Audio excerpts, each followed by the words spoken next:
Oh, we didn't. We thought of everything except an intro. We don't need an intro, man. Okay, fucking intro. We us, bro. This is what they're here for. Intro, smintro. Intro, more like... Welcome to the Tiger Driver 9X podcast. That's, What's that's up, baby? Episode number 3, the Tiger Driver 9X podcast. My least favorite thing about this brand. I fucking hate it. Oh my god. Every week, you make me talk on a microphone like it's something special.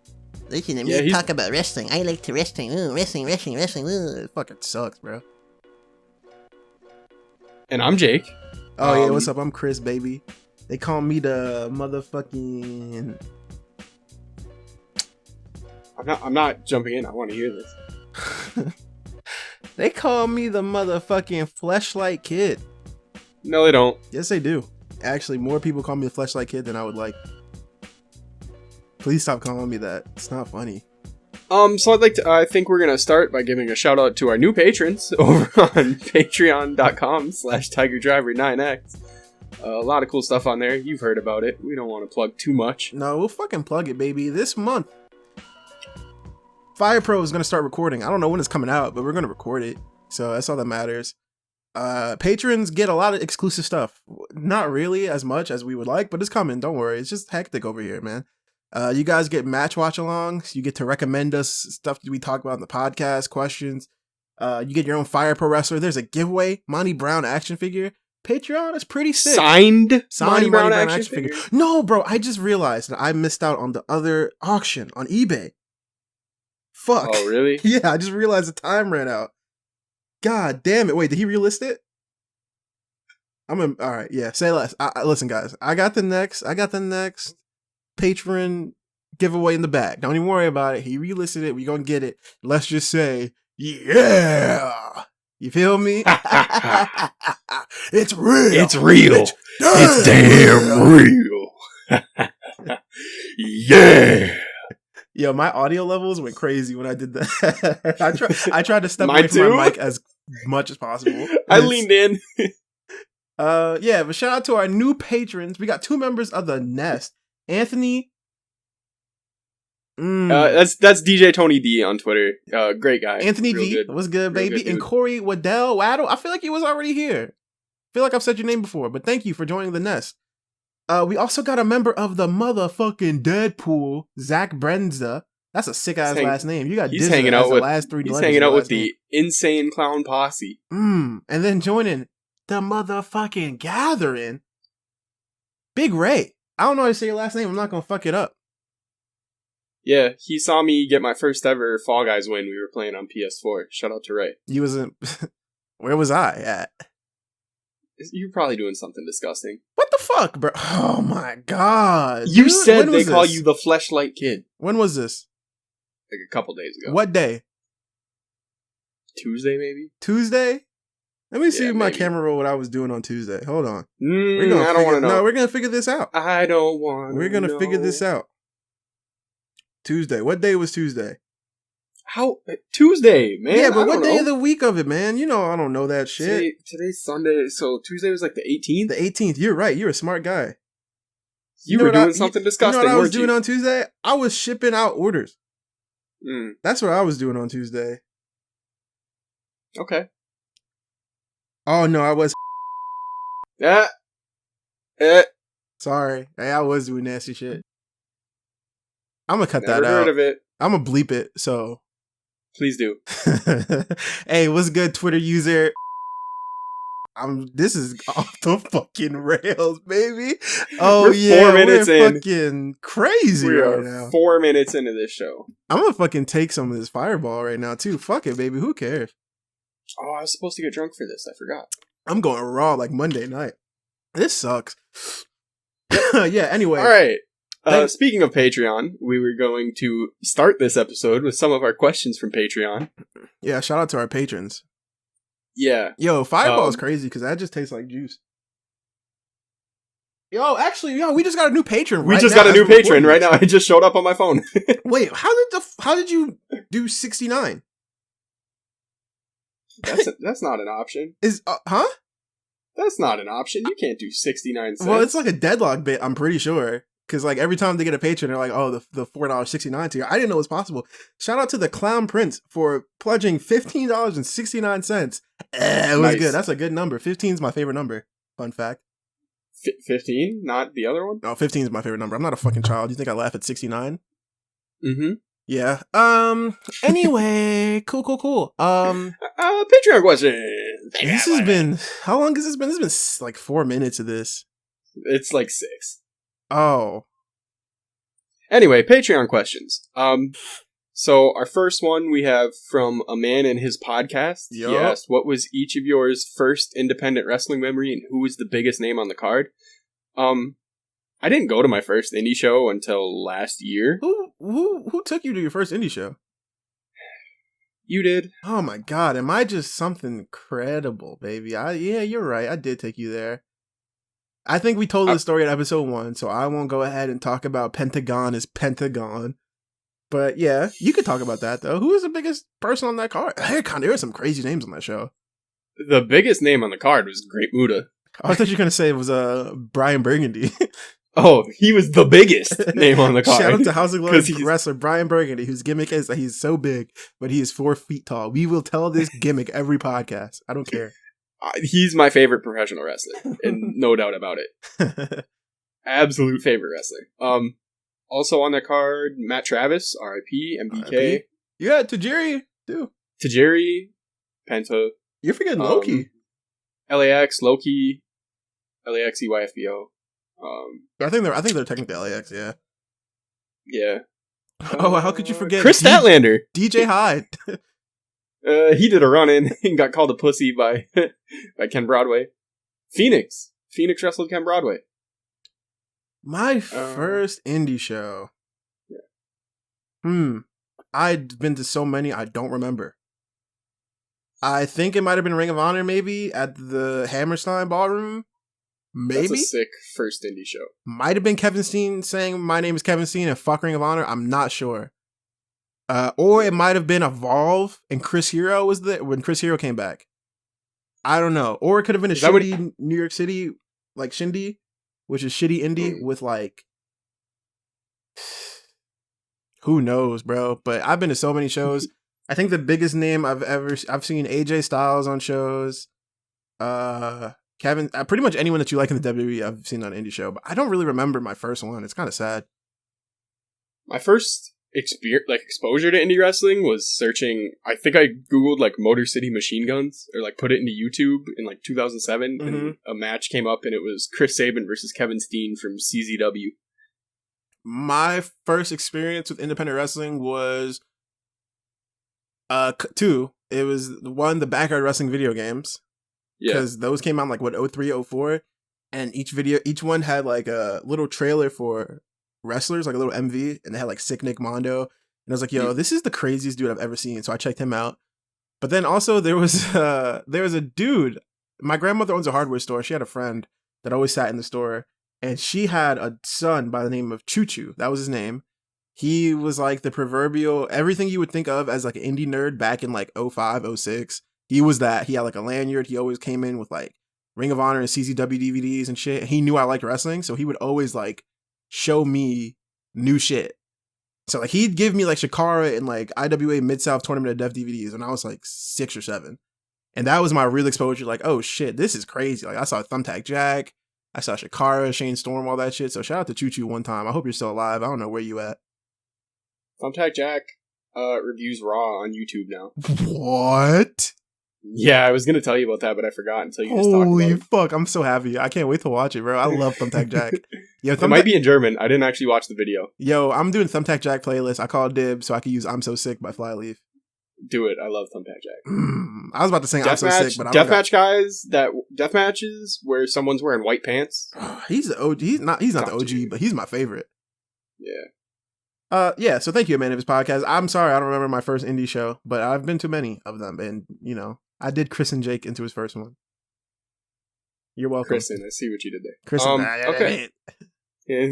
Okay. This one is from Ray. What's your favorite obscure wrestling memory? Oh, fuck.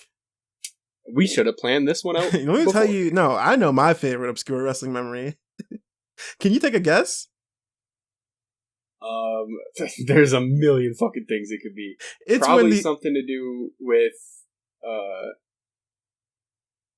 it's probably some TNA shit. Nope.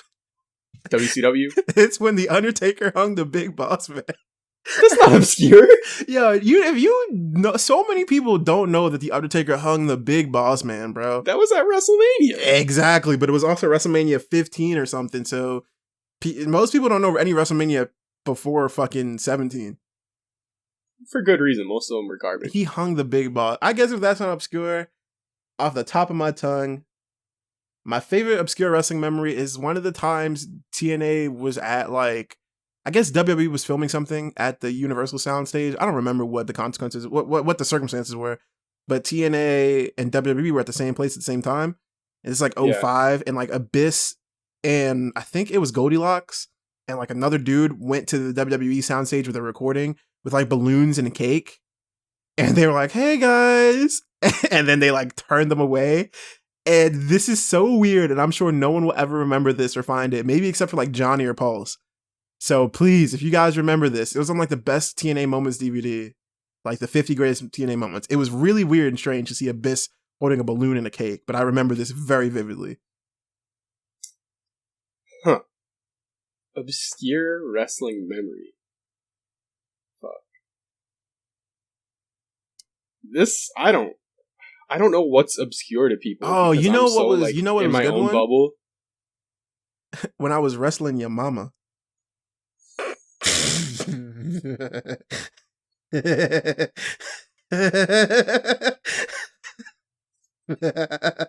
Oh fuck. You happy with yourself? Yeah. You don't mean that. That was good, dude. I know, that's the worst part. Yeah, you should have came up with a memory. You wouldn't have had to deal with that. I still don't have one. I don't know what's obscure to people. Like, there's people that don't remember Triple H throwing Randy Orton through his own fucking window. That's not obscure. Okay, my favorite one is Kurt Angle abducting Stone Cold and pushing him into the kiddie pool. That's not obscure either. That's definitely obscure. Bro. Oh, you know what my favorite... If we're doing that, then from the same era... What about me? What about Raven? Stone Cold as Paranoid Austin? Amazing. Yeah. Anything where he was using Disturbed or Venomous? Top tier. Venomous is the best theme. You gotta give a better example. You gotta give a better obscure. That's not obscure, bro. That's on the network, baby. So is, I guess Abyss is not. It's on Impact Plus, probably. I don't think it was on an episode TV. It was like on the DVD, bro. I don't know what's obscure to people. Like, to some people don't know that Abyss threw Christian into his own pool. There you go. That's obscure, I guess. That's the one. I don't know what people consider obscure. But what's the weirdest one you have? Like, what's the... The Rock doing Jeff Hardy's dance on 2003 Raw. All right. Yeah, okay. That would be mine. Get a load of this. Get a load of this Mark over here, only knowing WWE obscure moments. This guy's crazy, man. It has to be a memory, because like I only watched WWE until like 2007. Oh yeah, sure. You were lame. Yeah. All right, fuck you. Same, bro. All right. Next question. Thank you, Ray, for that question. Next question is from Chance Page. In light of Brody Lee murdering, and we're gonna talk about it later, murdering Cody on Dynamite, what's your favorite squash match?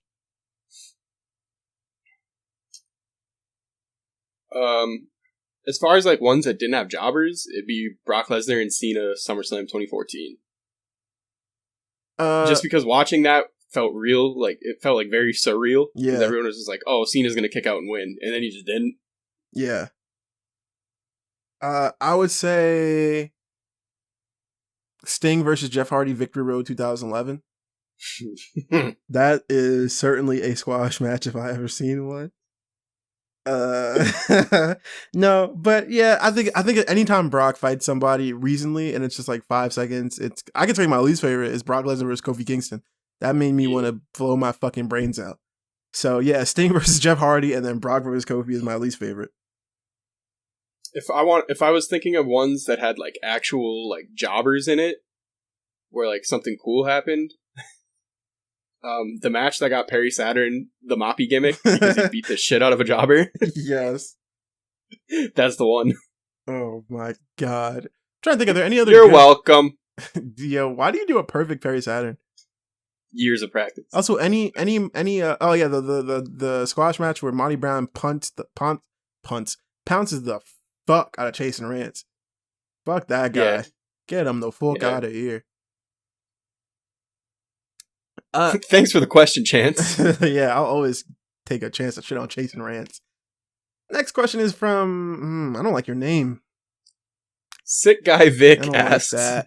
Oh, you know what's crazy is that in the time that I've been drinking, I forgot the answer to this question. We purposely thought about and discussed this question so that we wouldn't step on any toes. But fuck it. You know what? Who is a wrestler everyone hypes up but you think is very mid?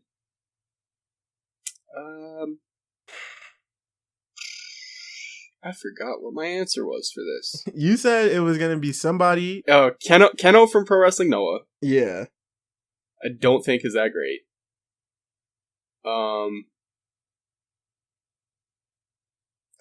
Jimmy Lloyd? Not real crazy about him as a wrestler. Okay. Is there a reason why? Just, I don't find myself getting into his matches like that. Can anyone listening to this please at Jimmy Lloyd and tell him that at Twitter user at JigsBadTweets thinks he's fucking shit. And I'm gonna say that I love Jimmy Lloyd. His theme song fucking rules. You're fucking with a different boy. Jimmy Lloyd, please put this motherfucker through a barbed wire table, man. He's gonna flaming GTS me, bro. That was good. That would have been so sick if it worked. It would have. That would have looked real cool. Oh, I just dropped my phone. Chris is gonna be like, Randy Orton. No, I fucking love Randy Orton. Dude, what are you talking about? Me too, man. That's just someone that it won't matter if you say them.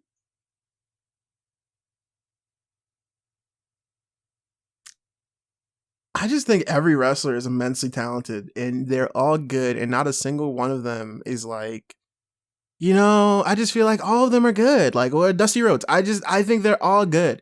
And yeah, okay, next question. No wonder AEW unfollowed you.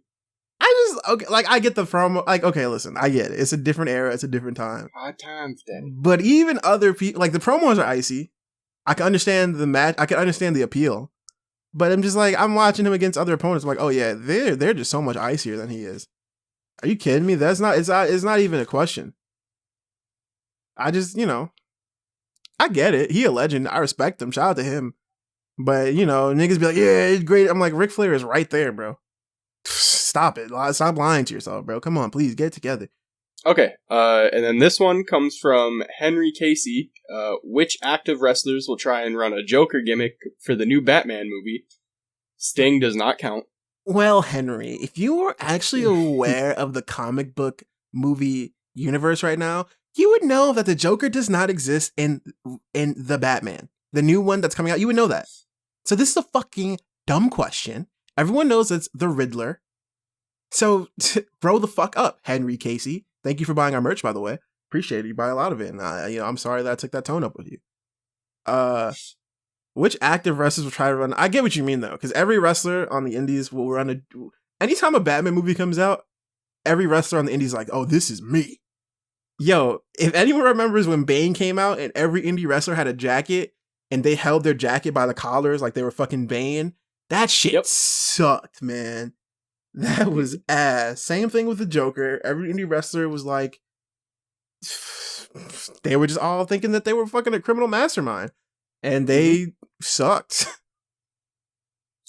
People don't realize that independent wrestling used to be bad. Oh, it still There's is. a reason where all the stereotypes came it's still yeah. I don't think there's really shindies as much anymore. I talked about shindies earlier. Like it was like shitty indies was a thing. It was like the show that was like full of people that you would not want to see. They're all 50, and then if there was anyone under like 25, they'd be doing like a fucking either no gimmick or it was like whatever movie or video game is out right now. That's my gimmick. I'm either gonna be Batman. I'm gonna be fucking the Riddler. I'm gonna be somebody. I'm gonna be a supervillain, and it's like, fuck off, bro. But to answer your question, I have someone in my mind, but I can't like place it. me neither.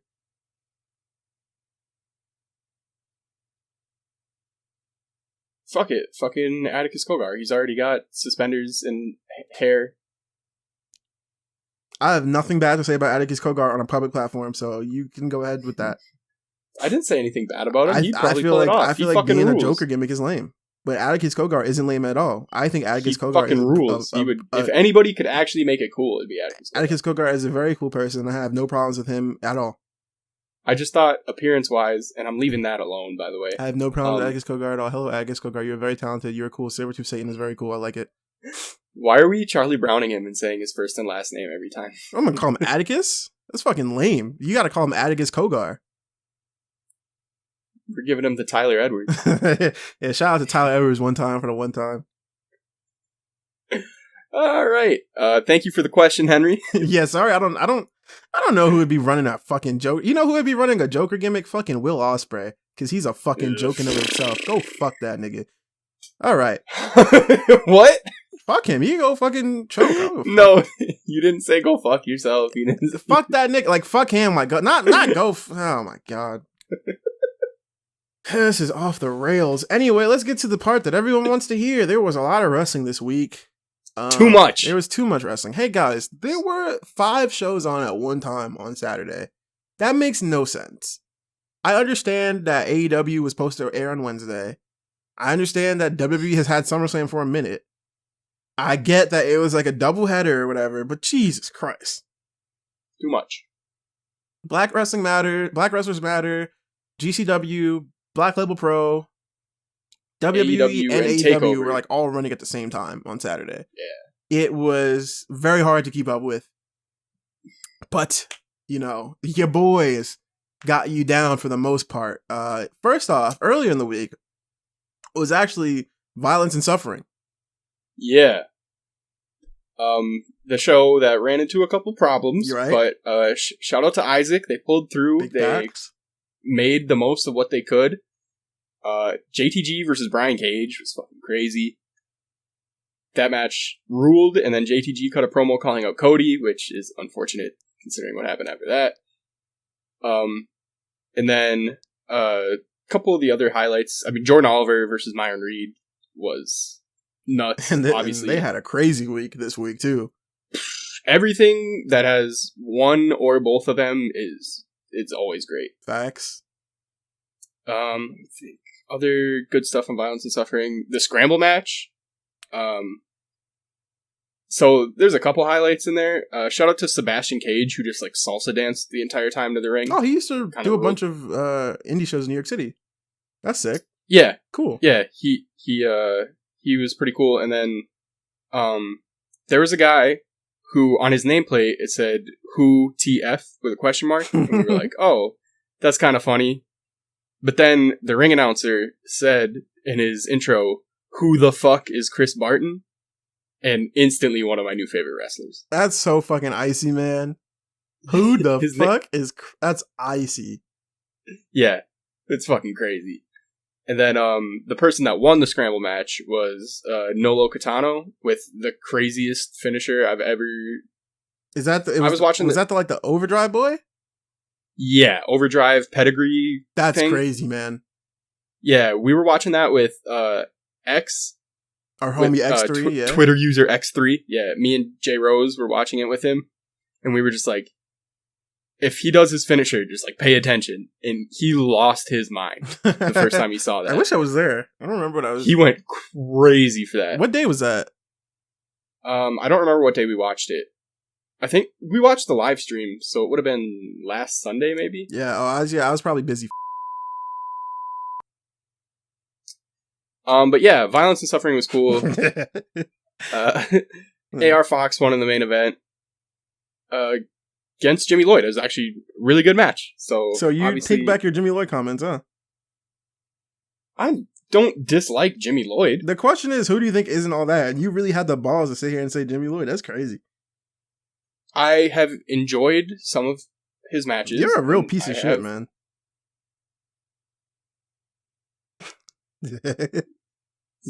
Anything else you want to talk about? You're just a real piece of shit. That's all I gotta say. Are you done with Violence and Suffering? No, I'm not. Yeah, I guess.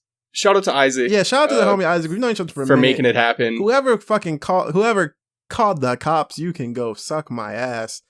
But I really do appreciate that he kept that show pushing through everything. It was supposed to. Oh, triple threat. Eli Everfly, Facade, and Alex Zane. Yo, shout out with to the, no ropes. Shout out to the Goat Facade. Crazy. Yeah, I was like, how is that going to work with no ropes, man? It worked perfect. They did it. Shout out to Isaac. Shout out to Facade one time. That show was supposed to be outdoors.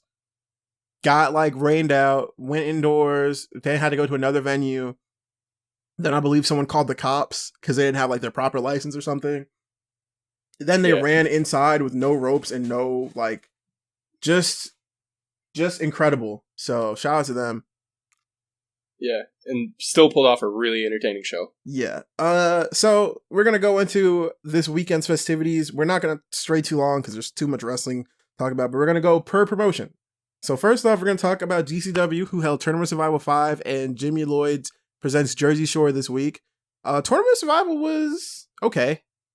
It was cool. Shout out to Alex Colon for winning it. The GOAT. The absolute best deathmatch wrestler, at least in America. Yeah, right now, and for a minute, Alex Colon is fucking crazy. I mean, his match with Ricochet and Page, where they did like I don't know what you would call it. It was like a spool, but the spool had light tubes, tubes of light tubes sticking out of it. Tubes of light, tubes of light tube, yeah. Tubes of light tubes sticking out of it is kind of crazy. I don't really know how to explain it. You got to catch the replay on Fight.tv, but it was kind of wild. Yeah, and Alley Cat went through a flaming table. Yeah. That was pretty crazy. And Atticus Kogar tried to go through flaming glass, and unfortunately that did not work out. I wish it did. That would have been so fucking gnarly, man. Just buy a barbecue lighter. Yeah, you guys gotta buy. GCW needs to buy one of the long lighters, because like, yeah, I get it. Whenever I use a lighter, I'm terrified of the flames, because the wind be like pushing it to me. I'm like, oh no, just get a long boy. It's also worth mentioning that for the finals, Alex Colon came out to "What a Waster" by the Libertines, which was Danny Havoc's theme song. And I was kind of tight at first until I realized what the song was, because Pain is, I think, collectively our favorite independent theme. It's that and "Oh Let's Do It." Yeah, top two. Yeah, and also Jimmy Lloyd's, and also Jordan Oliver, and also Myron Reed. You know, we get off track. Blake Christian. Yeah, there's a lot of good themes with GCW, but Pain fucking rules. And then we were like, oh, here, get to hear Pain again. And then we did, and I was like, oh. And then I realized what the song was, and I was like, oh. And I was like, I almost teared up, man. Shout out to Danny Havoc. And then, obviously, at Tournament Survival, the Scramble match went crazy. Yeah, it was AR Fox, Lucky 13, Jordan Oliver, Myron Reed, KTB, and the big dog, Andrew Everett, who was somehow making his GCW debut. So was AR Fox. Which is crazy. But AR Fox... insane. As soon as I saw AR Fox coming out doing his little dance, I was like, you know what? This is worth it, man. Fucking love AR Fox. Yeah. He's one of the best in America, dude. And he deserves his credit. Been one of the best wrestlers in the world for a very long time. Big facts, man. And that Scramble match went crazy. I mean, you just got all those different guys in there with different styles. It was a good change of pace since everything was all death matches. Yeah, Andrew Everett going for the shooting star boy and Jordan Oliver jumping from the other turnbuckle to hit a nutty, cutter. Bro. Disgusting. And then Air Fox did like a 630, I think. 450. A clean 450. Yeah. Yeah. Also, Eddie Only came out, and if anyone knows, I love Eddie Only just because he comes out in short shorts and smoking cigarettes. He was like, "COVID ain't real," and then Chris Dickinson came out and fucked him up. And that was sick. That was just... he smoked a cigarette for the entire match while he was getting his ass beat. That was so sick, bro. That was GCW Tournament Survival. The next night, they had GCW Jimmy Lloyd presents... I guess GCW presents Jimmy Lloyd presents Jersey Shore. There was some cool stuff on this show, too. I think it was a better show than Tournament Survival, but Injustice killed it. Again, Myron Reed and Jordan Oliver are fucking just so fucking good to watch. So fun to watch together. They fought KTB and Shane Mercer, and I didn't know that was going to be a tag match. Yeah. And KTB and Shane Mercer did, I don't know what Did they do a double moonsault and battery? Yeah, they did a double moonsault and one in battery, each which corner? is the I guess a moonsault body slam, pretty much. If you don't know, Yeah, it's it's crazy. fucking insanity. And my favorite match tonight was fucking AJ Gray versus Lucky 13. AJ Gray continues to be the best up and coming deathmatch wrestler out. It's fucking crazy. This dude did a leg drop onto barbed wire and chairs. Like, you're fucking... He got barbed wire up his ass. Crazy, bro. Insanity. Please go check that match out. That shit was crazy. Also, Nick Gage was on commentary for these shows. Yes, sir. And he is the best commentator out. Not even close. By far. Nick Gage is like, I fucking hate referees. And I'm like, yeah, you know what? You're right. But he's like, you know what, man? I don't fucking hate anybody. I fucking love everybody. Except for that fucking pussy RSP. And then he goes back, right back. It's like, I don't hate anybody. He's like, you know what? Fuck out of this Cobra. I fucking hate this fucking guy. He's like, I don't hate anybody. And then Jordan Oliver wrestles is like, this fucking rookie, man, making all these fucking rookie mistakes. I fucking hate Jordan Oliver. I feel like Nick Gage might be the Kobe of wrestling. Or he just wants everybody to like work harder. He's just critiquing them. He's just like, man, look at this fucking sloppy ass fucking body slam, man. I wouldn't do that shit. Dude, there's literally a part where I think it was in the Beyond show. I forget who's wrestling. And he's just like, look at this motherfucker, man. Just waiting for him to do the fucking move. This fucking shit ain't clean. I'm like, dude. Are you remembering that we're not supposed to know that this is fake? Like, he's just like, he's fucking setting up for these fucking spots, man. This shit is fucking rookie. Gage is Kobe Bryant. All I can hear in my head now is, are you a different animal or the same fucking beast? Who's Kanye saying, what the fuck are you talking about? It's gotta be fucking Jordan Oliver. What the fuck are you talking about, man? Exactly, what the fuck are you talking about, Kobe Bryant? What the fuck are you talking about, Kobe Bryant? R.I.P. to the GOAT, by the way. Happy birthday. Yeah, R.I.P. Mamba. From there we move on to I almost said BLP, which is right, but... Oh, the other thing about Nick Gage on commentary... Oh, yes. Is the shirt he was wearing. He was wearing an Awesome Bomb t-shirt designed by the amazing, fantastic, incredible Alec Hugel. You could get that shirt starting this Friday. Wow, crazy. Shop.tigerdriver9x.com. There will also be some extras if you want to directly support your boys. And most likely these will be going to not all of it, but a bit of the proceeds will be going to a charity. We haven't decided which one yet. But yeah. And also we'll be tipping some most of our designers and stuff like that. So yeah, if you want some kick-ass Mike Awesome merch, shout out to the God. The pre-order will be I think it'll be up until like September 5th or something. I don't remember. Yeah. I gave Nick Gage that shirt when we were in Atlantic City. You were like really scared for some reason. I wasn't scared. You were like, no, I don't want to do it. I was like, do it. And he's like, why don't you do it? And I was like, I don't want to do it. And you're like, why not? And I was like, I don't want to get the Rona. And that wasn't I don't think that was your concern. You were just like, damn, that's Nick Gage, bro. I've talked to Nick Gage before. Yeah, but giving him a shirt, because what if he was like, I don't want this fucking shit? That'd be hilarious. No, it wouldn't be. I would have cried. That's not funny for me. I'd be upset. No, I'd be upset. But, like, later, it'd be funny. No, it wouldn't. It'd be funny if it happened to me, and it'd be funny to you if it happened. It'd be funny to me if it happened to you. But whoever it happened to wouldn't be funny to them. If Nick Gage is like, I don't want this fucking shit. Get this fucking shit out my face. You'd be like, oh, all right. All I did was ask him. I was just like, hey, man, you want a shirt? And he's like, fuck yeah, man. I'll take a fucking shirt. Give me a fucking extra large. This memory has not left this man's brain, by the way. He's kept it in his mind. The dialogue. It's been 2 weeks. It's been like... You got a bad brain, man. Yeah, I'm fucking cracked. But it's been like a month, bro. 3 weeks? It's been like a month. I got tested for the Rona like a week after. Oh, someone just asked us actually another question for Patreon. A man in his podcast said, if you had a death match, what weapon would y'all use against each other? This is actually very good because we just finished GCW. Yeah. What weapon would I use against you? Shout out to the God, Jay Realize. I would say Drew Gonna Stick. Damn. Yeah, bitch. Guitar. Oh, you're a son of a bitch, man. Don't piss me off. You know what really pisses me off? Semen stained dresses. Wow, look at this guy over here. What a fucking sexist, dude. That's a direct Jeff Jarrett quote. When I don't know what you're talking about, I'm going that completely devoid of context. I would use a guitar, but do like the New Jack and like strum it first. Oh, that was so sick. No, dude, the New Jack when he's the like, vacuum? I think he's fighting Mustafa. He got the keyboard Oh, he's yeah. like fake typing and he's dancing and he fucking booms him across the head. Have you seen the vacuum one? Yeah. Dude, he's fucking just... And he hits Angel in the dick with it? This fucking rule. Not the new Jack. I think that's going to be next week's questions. Hits Just because him I right want to in see the what baldy. shirts is going to have to draw. Yeah. All right. Next up was Black Label Pro. Eric Stevens' No Women Allowed show. Yo, hey, this is a message to Eric. Buddy, if you are going to send out a tweet and you're not sure about it, send it to me first. I won't steer you wrong. You feel me?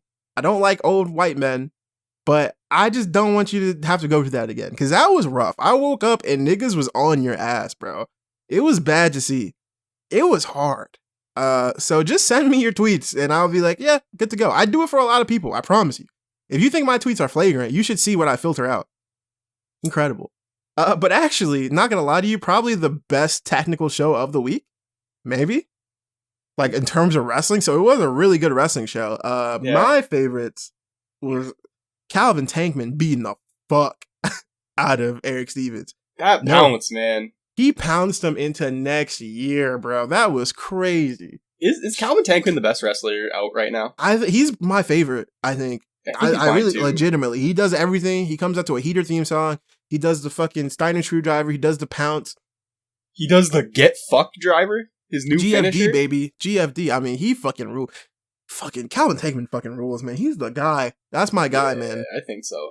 I think he is the guy. BLP also had a surprising sleeper. Fucking Levi Everett versus Big Beef.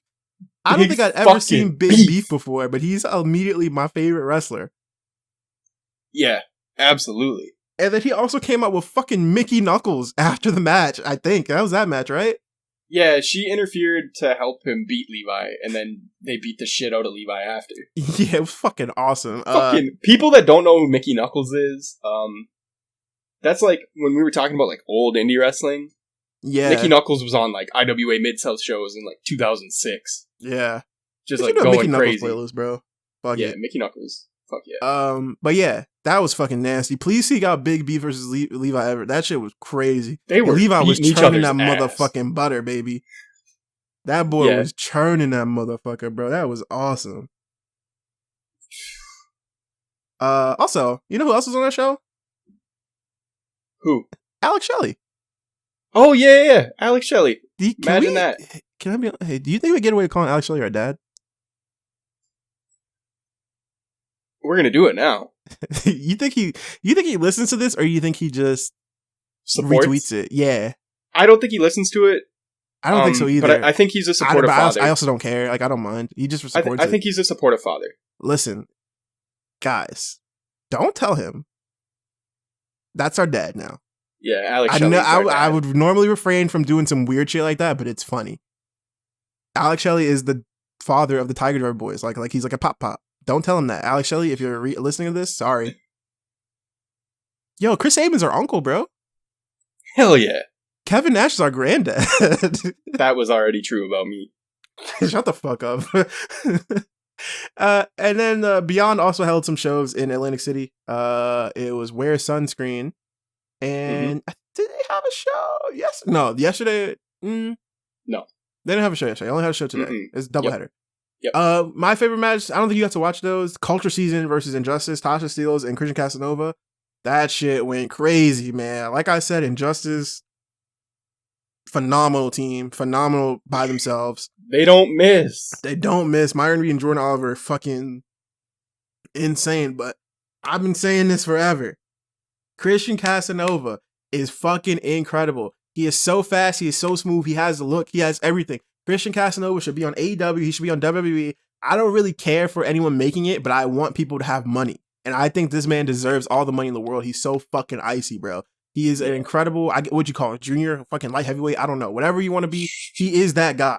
He has the star power, everything. And Tasha Steelz, bro, I know a lot of dumb motherfuckers don't want to give her credit because she made a joke about Sasha Banks like fucking a month ago, as all wrestlers do.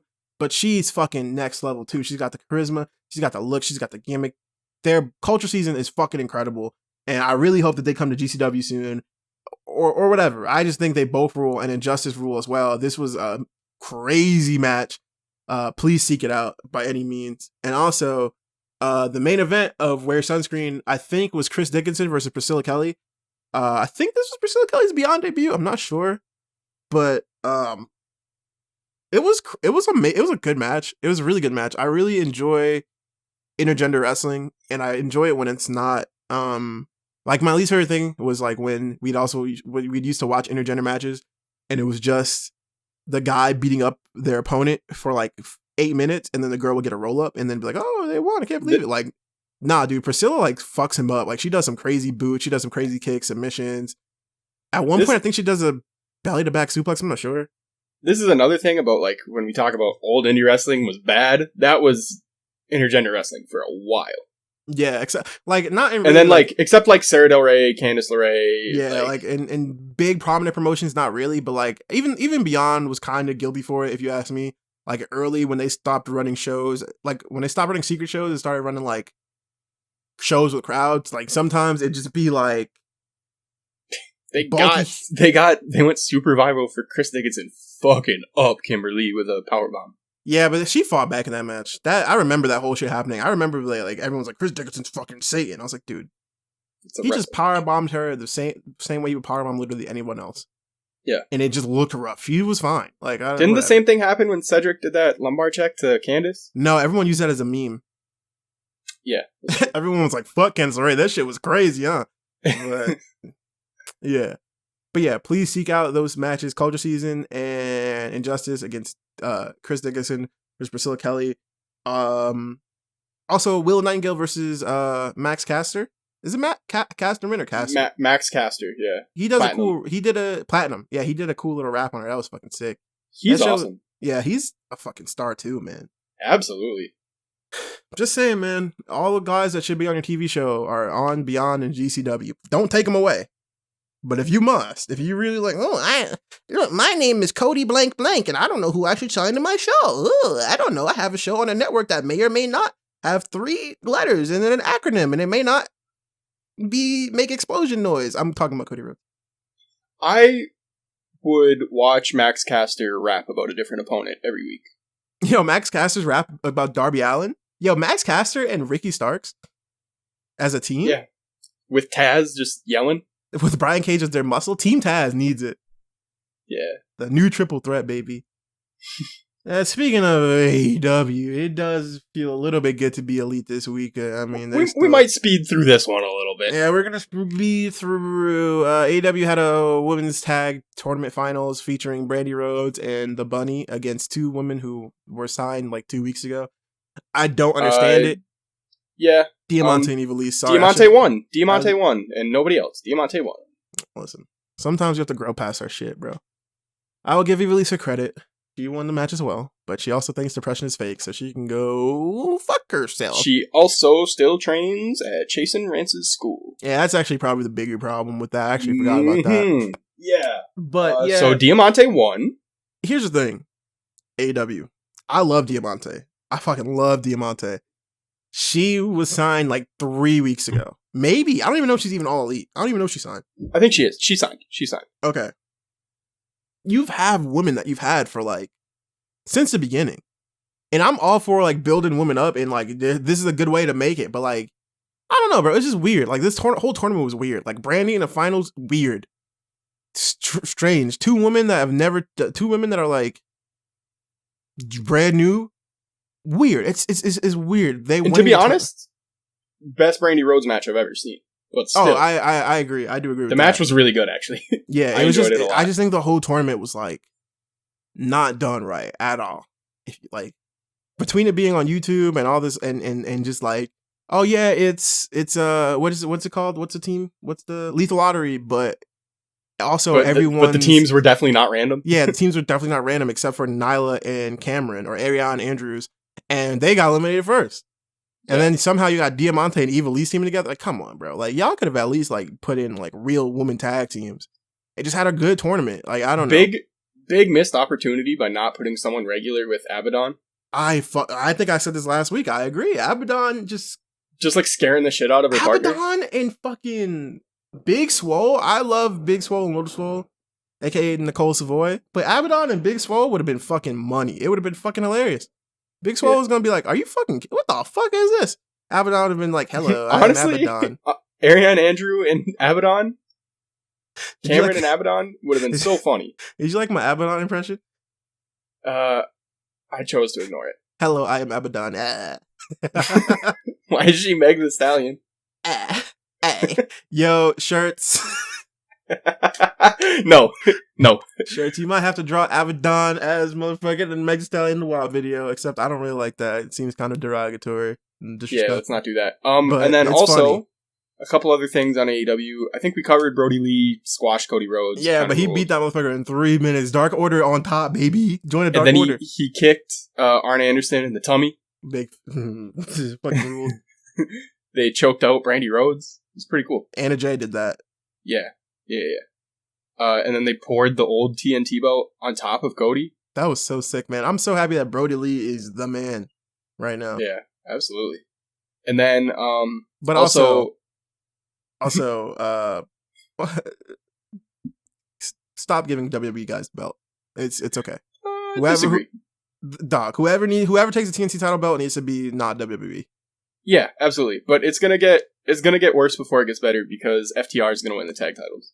Yeah, it's just gonna be bad when like everyone that has it's just not a good look.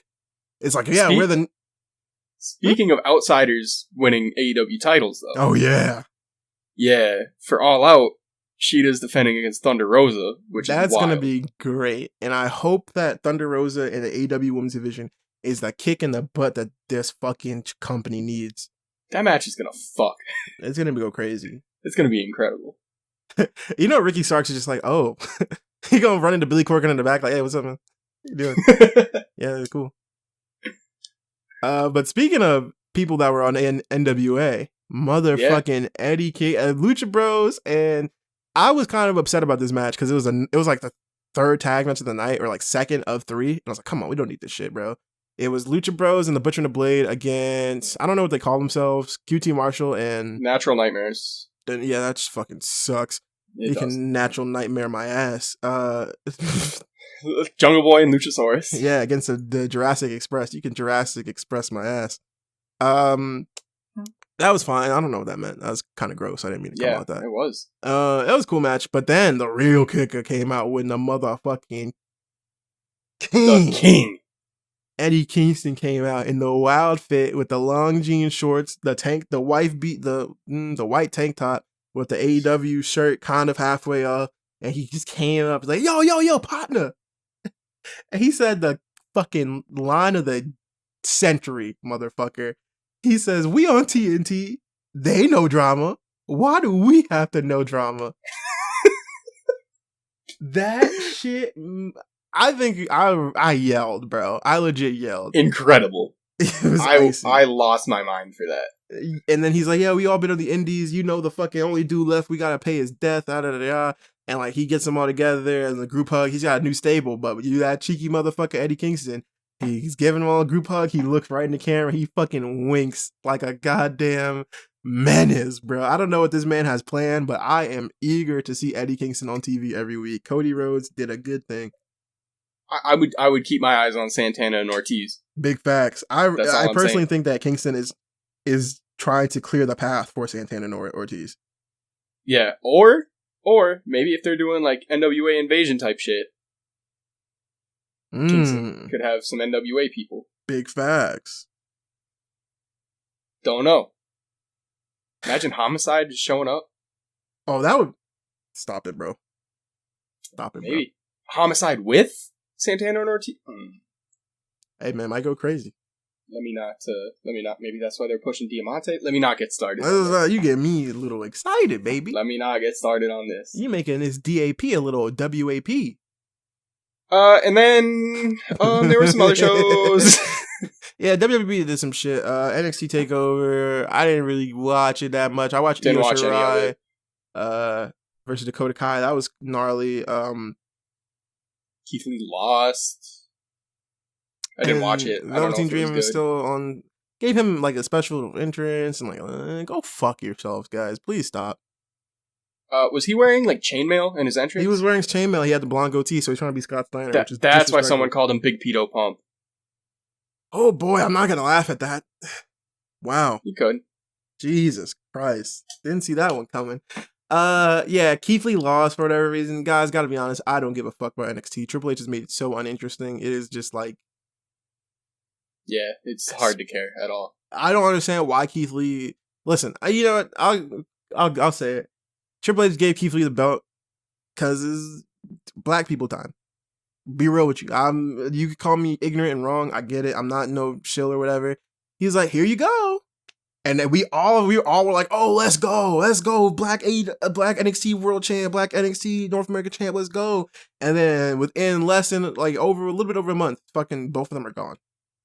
Both of them are gone. Like the belt is off of him, and he gave up the NXT North American title for some reason. I don't understand why Karrion Kross just didn't fuck up Adam Cole. I don't get that. I feel like that would have been... Keith Lee is better than being a transitional champion. That's all I'm saying. So I don't know why. Now he's going to be on Raw tomorrow you want to make your prediction for what Keith Lee does on Raw? He's going to fight MVP's group. You're fucking racist. I'm not. That's what they're going to do. It's WWE. He said, yeah, they're going to put all the darkies again. Yo, I can't. Am I wrong? I was going to say he's going to fight Dolph Ziggler. Am I wrong about this? Are they not going to do that? Tomorrow night, Keith Lee's not wrestling Shelton Benjamin? I'm just saying, like, you just saying it just was like, damn, bro. Because I've been alive for 22 years of WWE wrestling. Right. Okay. Interesting, Jake's bad tweets. Very interesting. Didn't know that about you. You learn something new every day. Anyway, SummerSlam was tonight. Very solid show. Asuka is the MVP of Pandemic Wrestling. No questions. Her matches against Bayley and Sasha were crazy. Sasha fucking killed that woman, bro. Holy shit. That powerbomb to the outside was insanity. Dominic Mysterio wrestled. Seth Rollins came out in the fucking Halloween Havoc 97 Rey Mysterio fit. Nutty. Yeah, and Rey was wearing Halloween Havoc 97 Air Forces. Crazy. That match was cool too. Rey Mysterio touched his wife's honkers before the match for some reason. Like when Dominic's about to go out, Rey Mysterio, like, you know, normally how you like when you're trying to grab someone's attention, you grab their shoulders. Rey said, "Fuck this." Yeah, he went right straight for her honky wonkies, bro. I was like, my nigga, your son's about to wrestle. What are you doing? He wanted one last time before Dominic dies. It's fucking crazy. He's horny. Rey Mysterio too horny for his own good. He's like, I don't give a fuck about Dominic, bro. That's a real filthy animal. Oh, fuck. Anything else happened on that show? The Fiend wrestled. The Fiend entrance is cool as ever. Braun Strowman, the match is kind of cool for like 10 minutes. And then weird shit happened. But most importantly, the Fiend got his belt back and the show ended. That's most important? No, I'm not joking with you, motherfucking big dog. Motherfucking the big dog is back, baby. I gotta give it to the WWE. They said, motherfucking, you'll never see it coming. I did not see that coming. I'm glad we illegally streamed this event. We sure did illegally stream it. Suck my ass, Vince and Kenny McMahon. Yeah, piracy rules. Yeah. And that was the show. Not for independent wrestling. No, pay for independent wrestling, please. They need your money. Don't pay for billionaires. Independent wrestling shows are $9.99. Speaking of $9.99, gotta give a shout out to Black Wrestlers Matter. I did not get to watch the show because there were so many fucking shows going on. I will watch it. We will GIF it. We will post about it. $9.99. You can watch it on I don't remember their website. I think it might be Black Wrestlers Matters. BlackWrestlersMatter.com. Please go check it out and please go support. I really do wish we could have watched it, but there were fucking 5 shows going on at the same time, and we already had IWTV, and it was like. And we wanted to support J Rose, and yeah, it was so much. But please go support them. We will talk about that show. And yeah, that's all the wrestling that happened. Anything that was your favorite? I really liked Violence and Suffering show, to be honest. I really like the Fiend's entrance. And I like when Roman Reigns coming back. I fucking screamed. I like when the Fiend snapped Braun Strowman's neck twice. And then Braun just like got up like it was a regular move. Yeah, but he had to put his neck back into place. It was kind of nice. And Asuka is once again Pandemic Wrestling MVP. Yeah. We spent way too long talking about wrestling and I hated it. By far. So now we're gonna take some questions from Twitter. Yeah. Wait. Oh, actually, hold on. Let's we're gonna segue. Hold on. What did I say? Hold on. Let me think about the segue. All right. All right. Okay. You ready? Mm-hmm. It's incredible how we were able to watch all that wrestling. Speaking of Abel, that fucking sucks. No. Speaking of Abel, let's talk about Kane. Who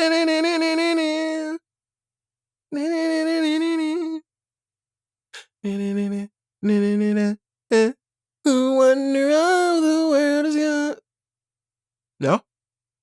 No. Okay. Well, we talked about Abyss. You know we had to talk about Kane, you feel me? Yeah.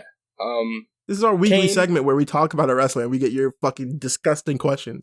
You guys are real fucking nasty. I think our new weekly bit with this is that Elm asks us at Tweed Slacks, they ask us, who is said wrestler? So Elm asks us, who is Kane? Okay, so I'll give the story, the kayfabe answer. He's Undertaker's little brother. Mm-hmm. Undertaker lit him on fire when he killed their entire family in a funeral home. Mm-hmm. And then Kane's he supposedly killed their whole family, but supposedly Paul Bearer is Kane's dad. Yep. And Paul Bearer brought Kane to the WWF to fuck Undertaker up. And then along the way, he pulled his titties out and took his mask off, all that stuff. He learned how to speak. He fell in love with a woman that then broke his heart and started banging his best friend. I mean, Kane's story arc kind of great. Kane goes crazy. I mean, he befriended a couple people. I wish I didn't know he was a real person. We are not talking about Glenn. Get that shit out of Kane. here. This is Ken. The only Jacob we talking about is motherfucking Jacob. Good night, motherfucker. Shout out to See No Evil one time for the one time where Kane's supposed to have a big ass cock. Anyway, Vince wanted him to have a 13-inch meat. Yo, can I be all right? Pause. Let's pause. Right. If you in a horror movie, let's say you in a horror movie, right? And you were running away. You got this big ass villain that you've been running from the whole time. And then this nigga comes walking down the hall. And it's just swinging.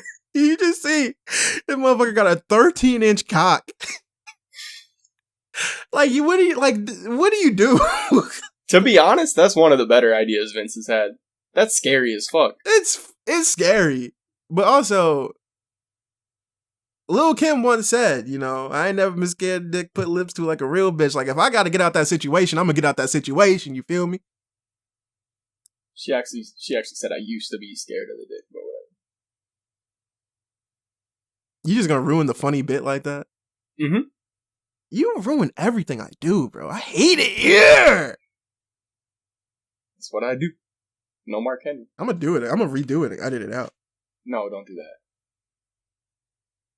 It's funnier this way. Anyway, and yeah, what we were talking about with Kane. Yeah, he befriended a pothead. That pothead convinced him to become world champion. That he could have the ability to become world champion. He fought to become world champion. Then that guy that was world champion said, "Hey, you fucked a dead girl before, didn't you? And then you also killed her." And then he was like, "No, I didn't do it." And then we forget about that. Then Kane loses, and then he loses his mask. Then he wants to fight a billionaire's son, and he tombstones his mom, electrocutes a guy's testicle, burns a cowboy on fire, gets driven into a truck. A lot of wild shit Kane does. Befriends a vegan hippie at one point. Mm-hmm. Goes through anger management. Kane's gets a girl pregnant. Oh, but he did get a girl pregnant. Her baby gets kicked into the crowd by a nigga that loves feet. It wasn't his fault. Yo, can we just explain wrestling storylines in as vague detail as possible? You say vague? Vague? It sounds like you're from... Oh, yeah, I do forget you're from the Midwest. Vague. Yeah. Yeah, that's how people say bag. They're like big. Vague. I hated that. Vague in details possible. Yeah, bro. Shut up. Yo, shout out to Snitsky for being like, it wasn't my fault, and then he would proceed to kick a fucking baby. It was always his fault, but it was always his fault. That nigga probably had some deep-rooted trauma. He was like, I guess it was my fault. Kane lit MVP on fire. He did light MVP on fire. Am I bugging, or did Kane eat hot dogs live on air one time? I vaguely remember Kane fucking guzzling down a hot dog, bro. When he was corporate, didn't he have to work the concession stand and Ryback? No, I'm thinking like 2009-ish. Maybe. He was in a Chef Boyardee commercial. Yeah, that's Kane for you. Yeah, Kane. Kane rules. Sometimes Kane's better than the Undertaker, I'll say it. Oh, absolutely. Unless it's ministry. Okay. There you go, Elm. That's who Kane is. We got some questions. Let's start from our Twitter users. Be sure to follow us on Twitter at TigerDriver9X. I'm sure you do, because why else would you be listening to this if you don't? I don't know why you'd put yourself. That'd be crazy. Imagine just some nigga in Norway just like, I love this podcast. Is that how Norwegians speak? I hope no one from Norway is listening. I love this podcast. Ooh. They're white, right? I can say that. Yeah. Okay, yeah. I love this podcast. I'm from Norway. Ooh. Chris and Jake are so funny. I wish there was a place where I could follow them and see all their ideas and tweets. Ooh. And they're Twitter.com.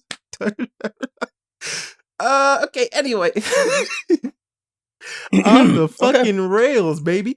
We got our first question from @SwayArcher on Twitter. Where does Slow Chemical rank on a list of legit bands making entrance themes? Top 3, top 5? Who's ahead of them? I'm gonna stop you right there. On the list of entrance themes, it's number 1. Big fucking facts. Kane is number 1. Slow Chemical is very hard to beat.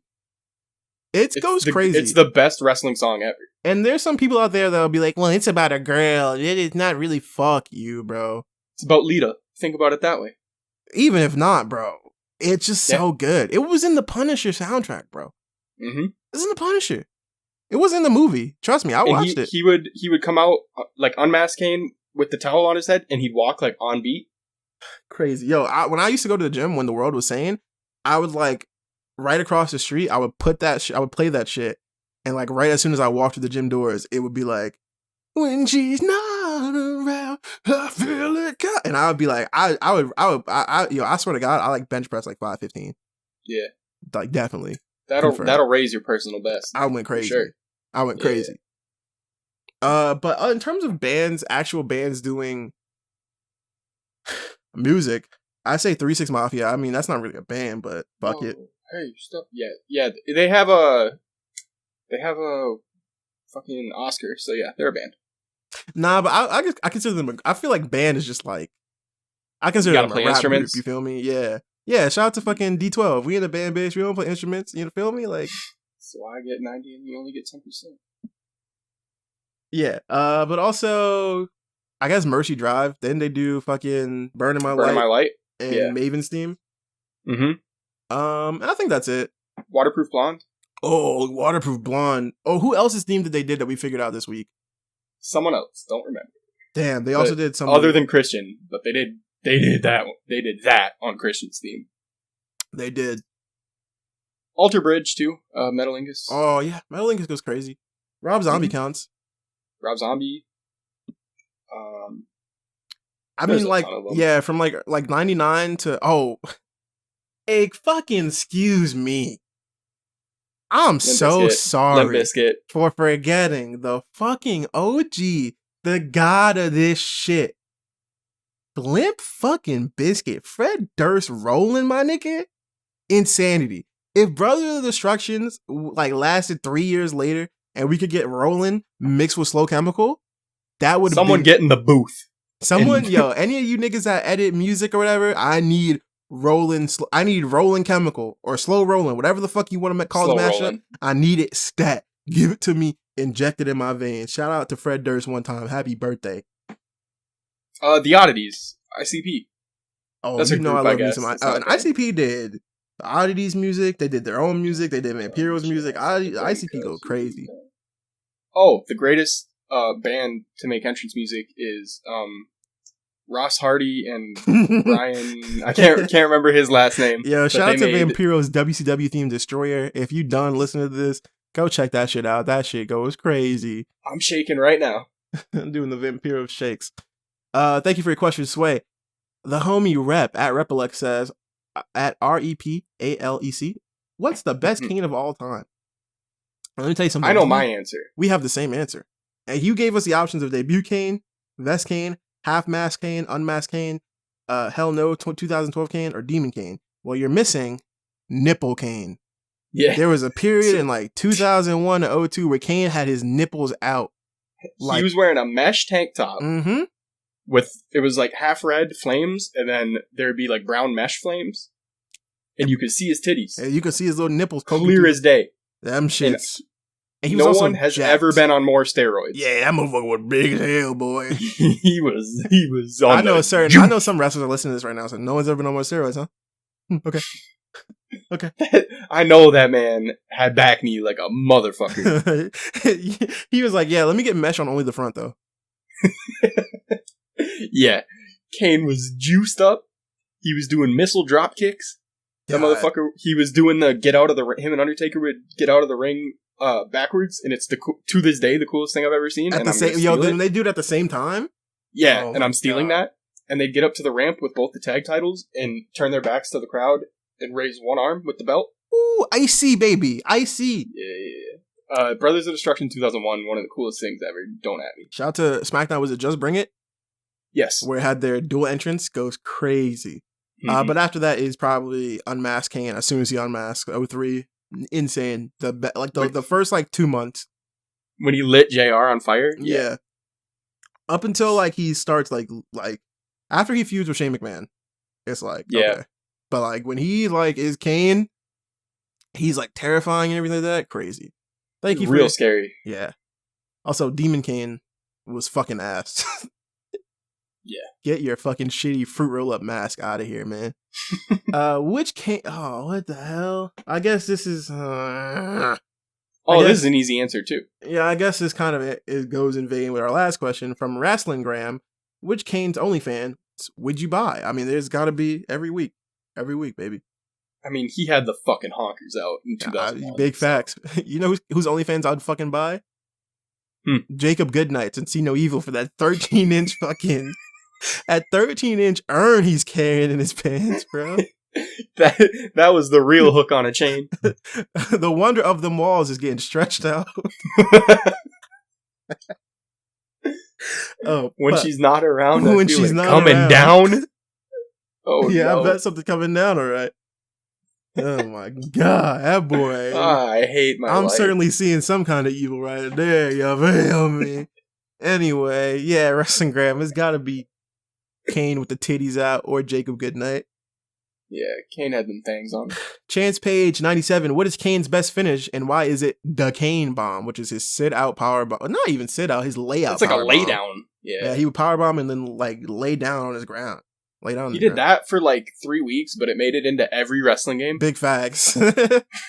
He barely used it, but every game had the Kane bomb. Kane's only finish is either Tombstone or Chokeslam, for being real. One arm chokeslam. One arm chokeslam. But my favorite Kane move is Sidewalk Slam. My favorite Kane move is the fucking Kane punch. Oh yeah, that's a good punch. Yeah. He's the only one that does it. The little throat Kane boy. Yeah, that's what. The little. I don't know how to describe it. Punch him in the throat. You could have said punch him in the throat, not throat Kane. What the hell? We were just talking about Jacob Goodnight's meat. That's Jacob Goodnight. That's a fictional character. Kane's real, baby.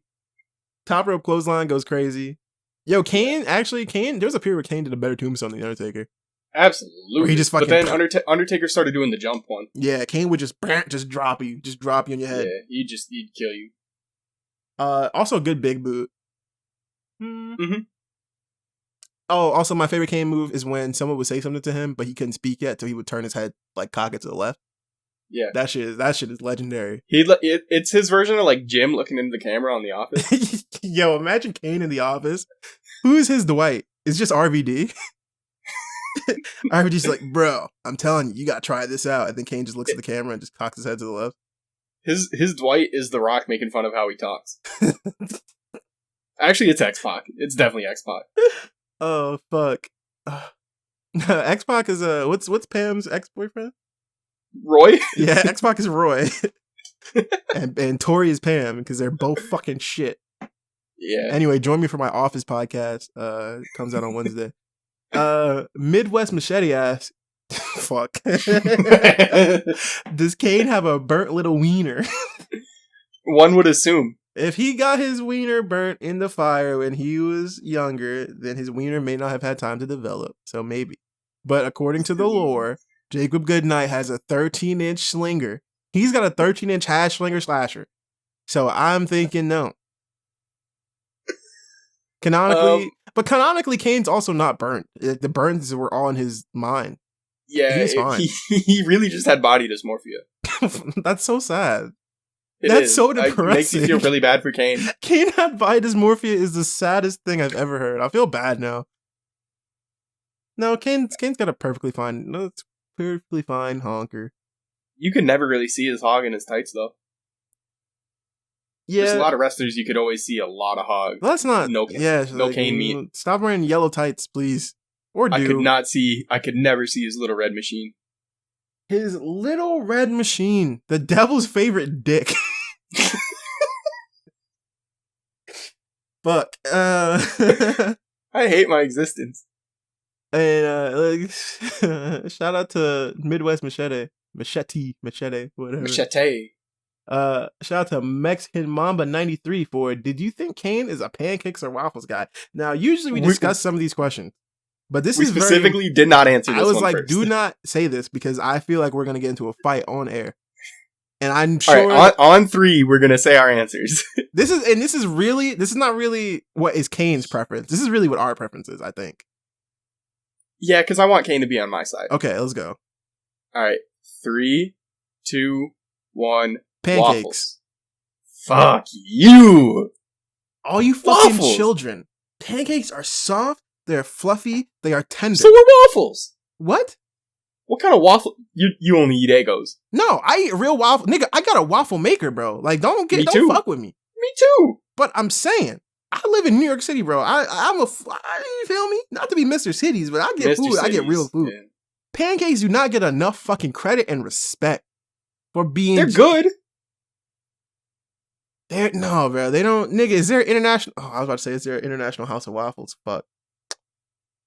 Yeah, there is. Anyway, I'm just saying, bro. Pancakes are better, man. No, I'm they're not. sorry, they are better. Bro, whatever you want to put on your breakfast, the waffles hold it better because they got little crannies. They got little craters. That's the word. They got little craters. So you want to put butter on there. You want to put syrup on there. Whatever you're putting on it is gonna hold it better. Okay, cool. They're crispy on the outside, but they're light and fluffy on the inside. You can put some fruit up on top. You can put fruit on fucking pancakes too. It's not gonna taste as good. I'm not trying to live healthy, my nigga. I'm trying to die. I want no fruit on my shit. Then what makes a pancake superior to a waffle? It's just in so any way? much. It's just so fluffy. It's so cute. It's so. You can make a fluffy waffle, bro. No, they're not the. Why would I want a fluffy waffle? I want that shit to be a little crunchy on the outside, bro. I'm just saying pancakes are better, and I know everyone's gonna disagree with me. I know it's whatever, but I think it stems from the fact that Eggo waffles are better than Eggo pancakes, and that a lot of niggas. No, it's just there's nothing better than a Belgian waffle in the morning. Oh, I'm sorry. I thought we were American. Didn't know that you believed in German superiority. Cool. Okay, Dr. Evil. Belgium and Germany are different places.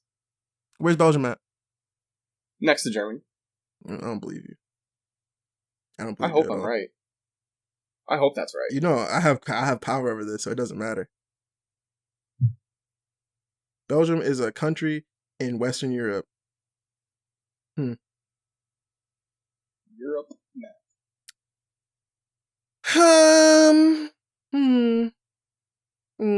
I see it.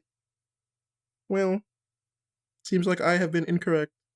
How embarrassing. Belgium is right next to Germany. It's honestly, guys, I don't know where Vermont is, so I don't give a fuck. So, you expect me to know where Belgium was? I'm cutting this out. I'm not gonna look weak on my podcast. All right, whatever, man. Don't tweet about it either. If I see a tweet that said Chris didn't know where Belgium is, I'm fucking stabbing the fucking neck. What are you doing? What are you doing? What are you doing? Typing a tweet. No, what are you doing? What are you doing? What are you doing? What are you doing? Yo. I didn't tweet it.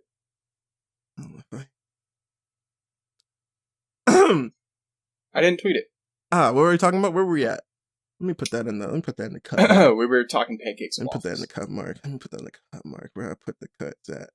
I open my notes. Where was that at? 119? 119, Yeah, cut out Belgium.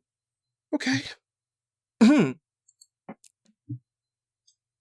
just saying, bro. Okay. Pancakes are icy. That's They're it. okay. That's it. That's all I'm saying. They're good, but compared to waffles, no. I think I think Kane makes pancakes and he burns them. Nah, he be eating waffles. So then a question You from think Kane at owns a RU waffle maker? Yeah. I don't think so. It's crazy. That's crazy. What's our next question, Mr. My Internet Went Out? And my internet went out, so the podcast was supposed to come out on Tuesdays, coming out on Wednesday. Our next question. No. I just got to find it funny. Here, quick. Yeah, so what? My internet died an hour and a half deep into a podcast. Big deal. Let it be known, just the level of unprofessionalism that I have to deal with every week. Incredible. What's the next fucking question, man? This is a professional brand. This brand upholds professionalism. It upholds class. And it upholds dignity. There is nothing, and I mean nothing, that will ever, and I mean it will never, ever make this brand look like anything other than the most professional and worthy brand. We're here type to make... Type the letter P into your search bar and tweet a screenshot. That is my personal life. That is my personal life. I'm talking about the brand. Okay? And we are professional. We are wholesome. We are clean. Anyway, what's the next question? The next question from at Are You Yeti? The Yeti. Yeti with 2 T's and 3 I's. Kane with the mask. Would you smash or pass? Oh my fucking God. Oh. Welcome back. I just said we was wholesome.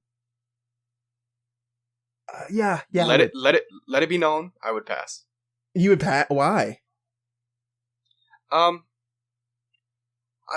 don't know, something about it, like the mask on, it's not my thing. So what you're saying is that if Kane has his mask off, you would let him fuck you? No. Or you would fuck him? Because I feel like you saying something about the mask makes it No, seem I just wouldn't fuck Kane. Okay. Regardless. Okay. Would you fuck The Undertaker? Probably not. Would you fuck Paul Bearer?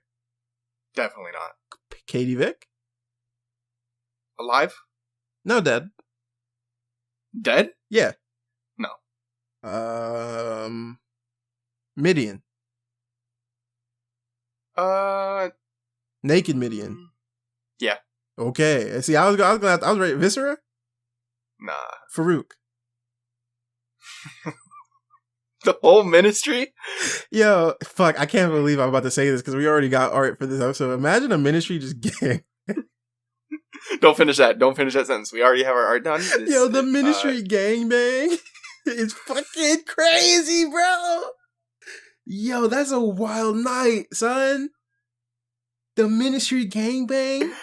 We should have left this where it was. We should not have finished recording this. Holy shit, I didn't see this one coming, bro. I normally see I knew we was gonna get to Kane's burnt wiener. I didn't know we was gonna get to ministry gangbang. Imagine you getting your shit wrecked and you just hear Undertaker speaking in tongues. Allow the Lord of Darkness to enter your walls. Yo, Paul Bear in the back. Oh yes, my Undertaker. You're cracking that shit. And the Triple H and Shane McMahon show up. I was like, oh, it's the corporate ministry. Not the corporate ministry. Yo.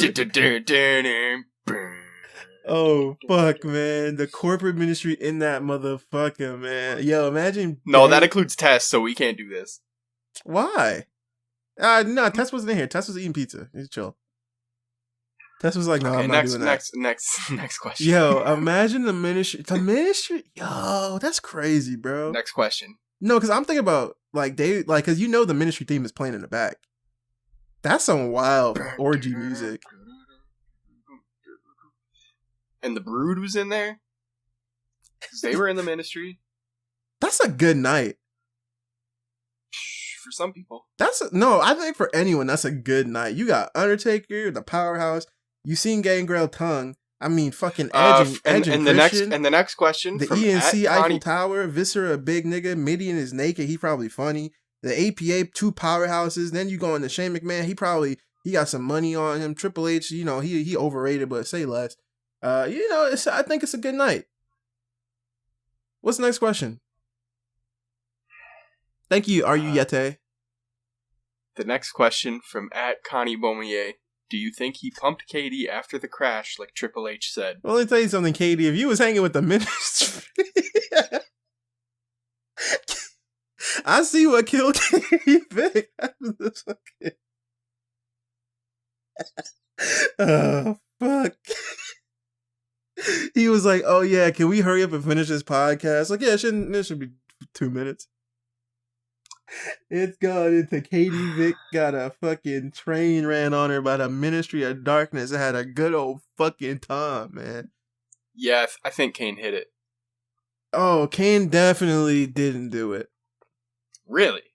Bro, Kane was smashing Tori, bro.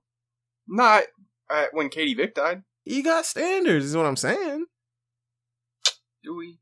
I feel like he does. I feel like what's his what evidence, what behavior do you have that he would do something like this? I just feel like, I don't feel like he did it. It was just a hunch. Huh? What'd you say? You cut out. It's really just a hunch. Well, to be honest, I'm sorry, Connie, because I'm really still thinking about the Ministry orgy. I'm really still thinking about it. And if I'm being honest with you, I'm thinking about, like, Katie came over to Kane's house, and, like, she came over to hang out, and Kane's like a little geek, and then, like, but, she passed by Kane's brother's room, and that nigga is just Satan. He's chilling with his niggas. He got Gangrel in there. Katie's like, oh, what's this? And and Katie had a good time with the Ministry, and Kane just in the next room crying. Kane just can't believe it. And that's where the lyrics from Slow Chemical came. The wonder of the world is gone. You can't see that I just put my head in my hands, but I just... To answer your question, I changed my answer. Yeah, Kane probably fucked the dead corpse. Yeah, probably. I don't know, yeah. We know Goldust did. Yo, that bit where The Rock's like, I mean, who would do something? Who would have sex with a dead body? And then Goldust is just like... What? I was young and needed the money. He slowly raises his hand. Oh, fuck. Why are y'all so nasty? What's the next question? Jesus Christ. From @Remming Steel, the absolute legend that put the Fire Velveteen Dream sign up during SummerSlam. Shout out to you, Rem. He asked, does the mask stay on during sex? Yeah. It's got enough, it's pretty easy to breathe in, I'd imagine. It's breathable, yeah. You know what he probably didn't have on is that fucking mask he came back in 2012, like the Iron Calder's mask. The welder boy? Yeah, the welder's mask. No. Yeah, probably not that. Definitely not. You think he keep the one glove on? Yeah. I'm a nasty nigga, man. Yeah. Kane absolutely. Yeah, imagine you about to fuck Kane and you just in the bed waiting and he would walk through the door and he just fucking pulls he pulls the glove up like he used to do. Just pulls at it and you just know the foreplay about to be on fire, no pun intended. He gets the leather arm, the glove arm around your throat. Ooh. And he like, oh my God, he just chokeslam you. He's just like, yo, chokeslam tombstone. Kane having sex is new ground that we've never broken because there are many jokes. This nigga I'm very glad we have. This nigga has a belt. Like he has a black belt with studs on it. Mm-hmm. He used that shit. Mm-hmm. My nigga, are you sitting here telling me that it's not funny? That Kane's about to have consensual sex with a woman. He takes his fucking burnt little wiener out and he gets his little fucking his little voice box and he's just like, suck it. And that leads us into our last question from @Champ of Orlando. DX Kane, yay or nay? Yeah. DX Kane is, just because I remember Googling the green cane as a kid. Yep. And that was like fucking 6 years after. That was way after, but I was still like, oh, that's fucking sick. Niggas. Kane and X-Pac, one of the best like thrown together tag team ever. Big facts, and it caused nothing but pain for Kane. Yeah. That shit really hurt. That Tori, you fucking ooh. Fuck you, Tori, you fucking suck. But yeah, DX Kane rules. Without it, we wouldn't have gotten Suck It. Yeah, exactly. What's your favorite Kane voice box line? There's only really two of them. Suck it. If I do not win, I will set myself on fire. Any other favorite miscellaneous Kane moments? I think we were talking about the WrestleMania Rage Party, where Kane's just lighten up. It's a party. If you didn't know, WrestleMania Rage Party was a party for WrestleMania 15. Yep, 15. It was so cool because it was like I guess Access before Access, but it still had all the signings and everything. But it had like bands like Chef, fucking Big Pun, somebody else I forget. But it was a whole thing, and then like the wrestlers were there cutting promos, and there's a part where Kane and Vince McMahon and Shane McMahon and The Rock are just like in the balcony, and Kane's just standing there looking down in his gear, in all his gear. And Shane McMahon is just first of all, Shane McMahon does the nastiest fucking wiggle I've ever seen in front of fucking Kane's face, and then Vince holding McMahon, the European title with sunglasses on in a nightclub. Oh my god, it's so crazy, bro. He's getting it in. We're gonna post this on Twitter. Yeah. Search from Tiger Driver 9X WrestleMania 15 Rage Party, and you'll see this gif. And then motherfucking Vince McMahon just sees Kane is not having a good time. He's like, God damn it, lighten up. It's a party, lighten up. Lighten up. And The Rock threatens to backhand him. He's like, yeah, he does the Rock backhand. He does his moving match screen. Oh, it's so good. Yeah, that was fucking awesome. I guess we're talking about Vince McMahon saying lighten up. I guess we could talk about Vince McMahon to Stone Cold Steve Austin. Open him up. He's Stone Cold's in like when Stone Cold's paranoid and he's beating the fuck out of Jim Ross, and Vince McMahon comes out, Austin, what are you doing? That's your best friend, Austin. You're taking it easy on your best friend. God damn it, Steve. Open him up. Open him up. And Steve just starts beating the fuck out of Jim Ross. That's the same promo where JR says something and Stone Cold just calls him Hillbilly Boy. Yeah, is next week's episode about 2001? Can we talk about 2001 Stone Cold Steve Austin next week? I think next week's episode is Stone Cold Steve Austin, specifically venomous Stone Cold Steve Austin. That's fucking awesome. It's the best shit in the world. Thank you guys for all the questions. I do like our little bit where it's every week's a different wrestler. I appreciate it. And honestly, if you guys have any like real questions, like not just wrestlers, you got like any real shit or whatever, you let us know. Let's see. What do we got here? Thanks for all the patrons. We talked about the patrons earlier. This is the last week of my dog is drinking water. I don't know if you can hear that. Nope. That boy laughing it up. He sounded like motherfucking KD Vick in a ministry orgy. Fuck. That's a real poly cult. Hey, don't let MV Young hear that. Yo.